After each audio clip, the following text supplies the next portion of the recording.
না, আমি এই ধরনের কিছু কনফার্ম হয়নি, তবে আমরা চেয়েছিলাম একটি সুন্দর ইলেকশন, যেটা প্রতিদ্বন্দ্বিতামূলক ইলেকশন।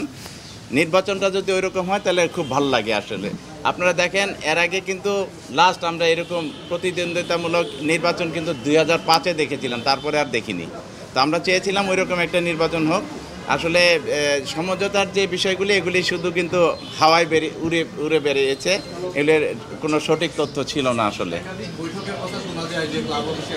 হ্যাঁ, না, ক্রীড়া উপদেষ্টা যেহেতু ক্রীড়া উপদেষ্টা কিন্তু এই ক্রীড়াঙ্গনের অভিভাবক, ওনার সাথে ক্রিকেটটা কীভাবে, ক্রিকেট বোর্ডের নির্বাচনটা কীভাবে ভালোভাবে হবে, কীভাবে সুষ্ঠুভাবে হবে, সেটার জন্য একাধিকবার বসার সুযোগ আছে বা বসতে হবে, এটাই স্বাভাবিক।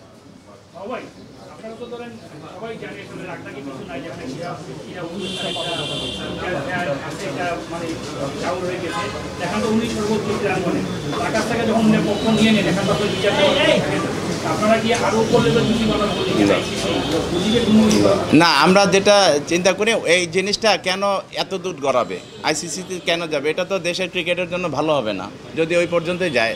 এই জিনিসটা কিন্তু আমাদের ক্রীড়া উপদেষ্টা যেহেতু এই ক্রীড়াঙ্গনের অভিভাবক, এই সমাধানটা কিন্তু উনিই করতে পারে কিন্তু ইচ্ছা করলে। ঠিক আছে, এটা অন্য কোথাও গেলে কিন্তু আমাদের ক্রিকেটটাই ক্ষতিগ্রস্ত হবে।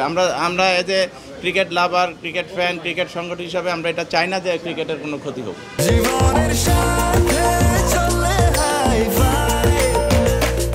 স্বাস্থ্যকর অল টাইম হানিকম, সব সময় অল টাইম হেলদি লাইফ। না, ইন্টারেস্ট কিছু না, উনি হয়তো এখানে যে জিনিসটা হয়েছে, যে ক্লাবগুলি, আমাদের 15টা ক্লাব আছে এখানে, দেখেন কিভাবে সূত্রপাত হয়েছে, যে 15টা ক্লাব নিয়ে এত দেন দরবার হয়েছে। একবার ক্রিকেট বোর্ডে এটার এক্সিস্টেন্স নিয়ে প্রশ্ন তোলা হয়েছে, তখন এটা ঠিক আছে বলছে, তারপরে নির্বাচন কমিশন এটা মানে সঠিক সিদ্ধান্ত দিয়েছে, তারপরে কাউন্সিলর হয়েছে। এবং জানেন, এই 15টি ক্লাব গত 5-7 বছর বা 10 বছর খেলে আসছে। তারা যে এত বছর খেললো, এখানে কতগুলি খেলোয়াড় ইনভলভ, প্রায় 300 খেলোয়াড় ইনভলভ আছে এখানে। তারা অনেক টাকা পেয়েছে এবং অনেক খেলোয়াড় কিন্তু এখান থেকে মানে বিভিন্ন এজ গ্রুপে চান্স পেয়েছে। এবং আমার প্রশ্ন, যদি 15টি ক্লাব বাদ হয়, সেই ক্ষেত্রে গত কয়েক বছরের যে মানে স্ট্যান্ডিং পজিশানগুলি কি হবে?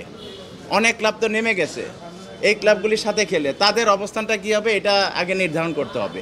তবে ক্লাবগুলি আমাদের বাদ দেওয়াটা এটার আমাদের একটা বিশাল প্রতিবাদ ছিল, যে ক্লাবগুলি কেন বাদ দিবে। যখন এই ক্লাবগুলি নিয়ে অনেক কিছু করা হয়েছিল, তখন কিন্তু কেউ প্রতিবাদ করেনি, তখন কিন্তু অনেক ব্যবস্থা নিতে পারত।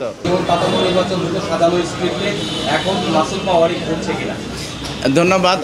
আপনারা জানেন যে গত 17 বছর বাংলাদেশের সাধারণ মানুষ যেমন একটি সুষ্ঠু ভোটের জন্য মানে আন্দোলন করেছে, সংগ্রাম করেছে, জীবন দিয়েছে, তেমনি ক্রিকেট বোর্ডের নির্বাচনটাও কিন্তু ওইরকম সঠিক পন্থায় হয়নি, এটা আপনারা সবাই জানেন। তো আমরা আশা করেছিলাম 5ই আগস্টের পরে এখন সব কিছু সুন্দর ও সঠিকভাবে হবে এবং গণতান্ত্রিক প্রক্রিয়া হবে। এবং একটি জিনিস আমাদের মনে রাখতে হবে, নির্বাচন এমন একটি জিনিস, যে নির্বাচন এবং নির্বাচিত বডির মাধ্যমে কিন্তু সুষ্ঠুভাবে ভোট চালানো, দেশ চালানো এটা সম্ভব।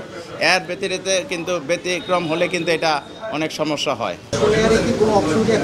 না, আমরা তো প্রত্যাহারই করে ফেলেছি। তবে এই নির্বাচনটা যদি পরবর্তীতে হয়তো এটা মানে সময় দিতে পারে, বাড়াতে পারে, এটাও হইতে পারে কিন্তু।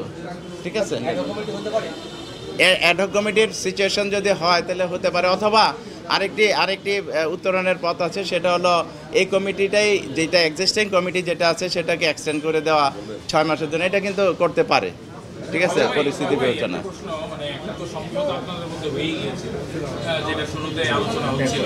এখন কি মানে এই যে আপনারা সরে দাঁড়ালেন, অন্যভাবে তো আপনাদের যারা বিরোধী পক্ষ, তারাও তো এই দায়টা আপনাদের দিতে পারে যে আপনারা এই সমঝোতা থেকে সরে গেলেন। না, সমঝোতা আমি বলি নাই কখনো যে এটা সমঝোতা হয়েছে। ক্রীড়া উপদেষ্টার সাথে অনেকেই বসেছে কিভাবে সুষ্ঠুভাবে, সুন্দরভাবে এই নির্বাচনটা করা যায়, সেটার জন্য।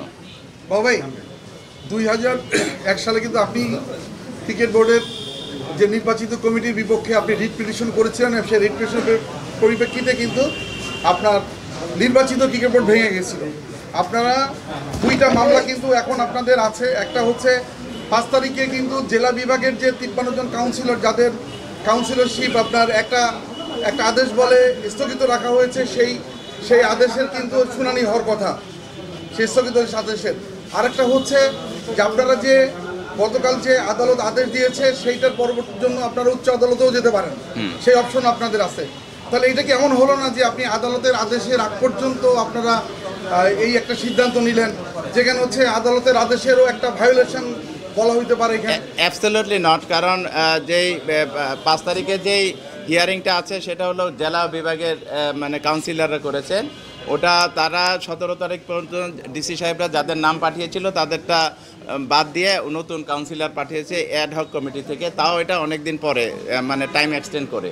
সুতরাং ওইটা একটা বিষয়। আর আমাদের ক্লাবের বিষয়টা অ্যাবসলিউটলি আমরা বলবো যে 15টা ক্লাব যে বাদ দিয়েছে, বিভাজন করতেছেন ক্লাব একটা না ডেফিনেটলি এটা অবশ্যই ওখানে যারা কাউন্সিলর হয়েছিল জেলা বিভাগ থেকে তারা তো রিড করবেই, কারণ তারা তো ডিসি সাহেবই মানে একটা জেলার অভিভাবক যিনি উনিই তো তাদের কাউন্সিলর বানিয়ে পাঠিয়েছিলেন। সুতরাং তারা তো এটার বিরুদ্ধে রিড করতেই পারে। আপনারা কি এই সিচুয়েশন আগে থেকে আজ করতে পারেন, বাস করে আপনারা নির্বাচন বর্জনের না, যখন ইসি 15টি ক্লাবকে অনুমোদন দিয়েছিলেন কাউন্সিলর হওয়ার জন্য এবং ওখান থেকে অনেকে দাঁড়িয়েও ছিলেন ভোটে, তো তারপরে কিন্তু আর কিছু থাকে না। কারণ একটি জিনিস আমাদের সবার মনে রাখতে হবে, ইসি গঠিত হওয়ার পরে তারপরে আর কারো কোনো হস্তক্ষেপের সুযোগ নেই। ইসি যে সিদ্ধান্ত নেবে সেটাই। কিন্তু এখানে কি ইসি এই সিদ্ধান্ত নিয়েছে যে 15টি ক্লাব বাদ, তাদের ভোটাধিকার দিতে পারবে না। তবে আশ্চর্য লাগে যে তারা লিগ খেলেছে, খেলোয়াড়রা বিসিবির সাথে এনলিস্টেড আছে, কিন্তু তারপরে আপনার প্লেয়াররা অনেক টাকা পেয়েছে, বিসিবি থেকেও পেয়েছে। তারপরে আপনার এই যে স্ট্যান্ডিংগুলি হয়েছে এই ক্লাবগুলিকে নিয়েই, তারপরে বাদ দেওয়াটা এটা আমি মনে করি না এটা সঠিক। না, আমি ভায়োলেশন আমি জানি না, এটার বিরুদ্ধে তো আবার রিট হতে পারে। ঠিক আছে, এখনো আদেশের কপি কিন্তু আমরা হাতে পাইনি, আদেশের কপি হাতে পাইনি আমরা এখনো।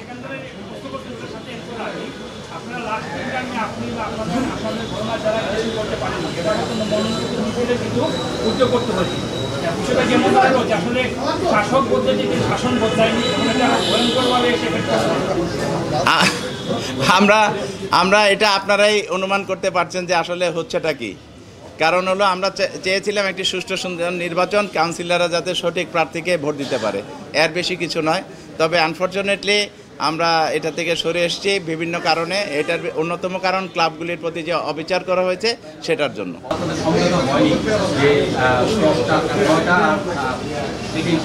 সেই সমঝোতা না পৌঁছানোর কারণে তিনি বলেছিলেন যে আমরা আদালতে কিন্তু রিট করব, মানে আপনার কোন ক্লাবের না এরকম কথা আমি শুনি নাই। তবে আমরা সুষ্ঠুভাবে নির্বাচন হওয়ার জন্য অনেক চেষ্টা করেছিলাম যাতে এটা সঠিক সুষ্ঠু একটি নির্বাচন অনুষ্ঠিত হয়।